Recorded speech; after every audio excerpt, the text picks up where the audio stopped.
বুলবুল চন্ডীর দিকে নজর রাখছিলাম, এবারে নজর রাখবো হরিশ্চন্দ্রপুরের দিকে। মালদার হরিশ্চন্দ্রপুর এলাকায় বেআইনি মদের রমরমা কারবার রুখতে বড় সড় সাফল্য পেল পুলিশ।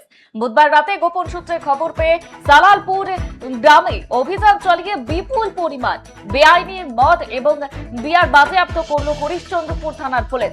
আর এই ঘটনায় এক ব্যক্তিকে গ্রেফতার করা হয়। ধৃত ব্যক্তির কাছ থেকে উদ্ধার হওয়া এই বিপুল পরিমাণ মাদকের বাজার মূল্য কয়েক হাজার টাকা বলে অনুমান করা হচ্ছে। অন্যদিকে হরিশ্চন্দ্রপুর থানার আইসি সুমিত কুমার ঘোষ তিনি জানিয়েছেন, গোপন সূত্রে খবর পেয়ে পুলিশ দ্রুত অভিযান চালিয়ে এই সাফল্য পেয়েছে। বেআইনি মাদক বিক্রি এবং পাচারের বিরুদ্ধে পুলিশের এই জিরো টলারেন্স নীতি ভবিষ্যতেও জারি থাকবে। যারা এই ধরনের অবৈধ কারবারে যুক্ত তাদের কাউকেই রেহাই দেওয়া হবে না। ধৃত বিনয় দাসের বিরুদ্ধে আবগারি আইনের নির্দিষ্ট ধারায় মামলা রুজু করা হয়। আর এই চক্রের সঙ্গে আর কেউ জড়িত রয়েছে কিনা তা জানার চেষ্টা করছে পুলিশ।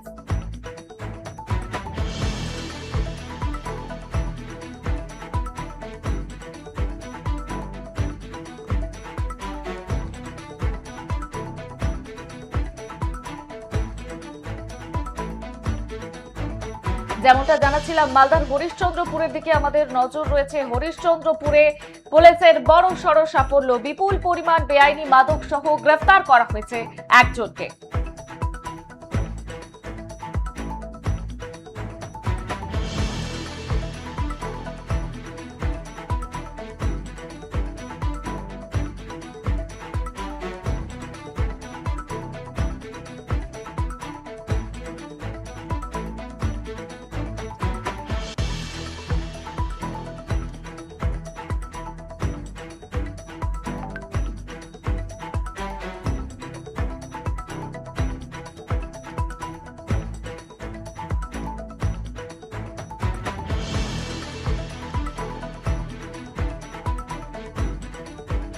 যেমনটা জানাচ্ছিলাম, এই মুহূর্তে মালদার দিকে আমাদের নজর রয়েছে। মালদায় একেবারে চাঞ্চল্যকর ঘটনা, হরিশ্চন্দ্রপুরে পুলিশের বড় সড় সাফল্য। যেমনটা জানাচ্ছিলাম, বিপুল পরিমাণ বেআইনি মাদক সহ গ্রেফতার করা হয়েছে একজনকে।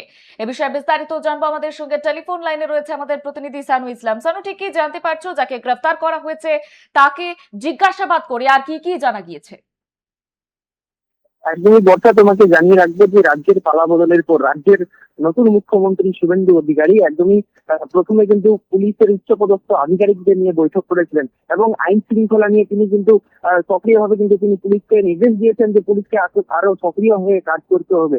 এরপরে দেখো, মালদা জেলার বিভিন্ন জায়গা থেকে কিন্তু একের পর এক আগ্নেয়াস্ত্র মদ উদ্ধার হচ্ছে। এবার দেখো, হরিশ্চন্দ্রপুর থানার আইসি সুমিত কুমার ঘোষের নেতৃত্বে বেআইনি মদ বিরোধী অভিযানে বড় সাফল্য পেল পুলিশ। এবং গোপন সূত্রে যেটা খবরের ভিত্তিতে পুলিশ গতকাল রাতে হরিশ্চন্দ্রপুর থানার এলাকায় যিনি রয়েছেন সঞ্জয় বাহাদুর ছেত্রী, তিনি একটি টিমকে নিয়ে অভিযান চালান সালালপুর গ্রামে। আর সেখানেই একজন ব্যক্তিকে গ্রেপ্তার করেন। তার বাড়ি হচ্ছে লক্ষণপুর জাবরা এলাকার বাসিন্দা বিনয় দাস। আর দেখো, তল্লাশি চালিয়ে তার কাছ থেকে কিন্তু উদ্ধার হয়েছে প্রায় 90 বোতল হেওয়াজ, 5,000 বিয়ার, 15 বোতল হিমালয়ান ফাটাফাটি INSL এবং 33 বোতল বাজিগর, 70 আপ INSL এবং একটি লাইলনের ব্যাগ। একদমই দেখো, এটি বাজেয়াপ্ত করা হয়েছে এবং বিপুল পরিমাণে এই যে মদ উদ্ধার, এই ঘটনায় কিন্তু রীতিমতো চাঞ্চল্য ছড়িয়েছে। তোমাকে আরো জানিয়ে রাখবো যে ধৃতের বিরুদ্ধে হরিশ্চন্দ্রপুর থানায় একটি নির্দিষ্ট মামলা রুজু করা হয়েছে এবং অভিযুক্তকে গ্রেপ্তার করে পুলিশ গোটা ঘটনার তদন্ত শুরু করেছে। বর্ষা, বেশ, ধন্যবাদ শানু। যেমনটা জানাচ্ছিলাম, এই মুহূর্তে যে খবরে আমাদের নজর রয়েছে, মালদার দিকে নজর রয়েছে। ধৃত বিনয় দাসের বিরুদ্ধে আবগারি আইনের নির্দিষ্ট ধারায় মামলা রুজু করা হয়। আর এই চক্রের সঙ্গে আর কেউ জড়িত রয়েছে কিনা তা জানার চেষ্টা করছে পুলিশ।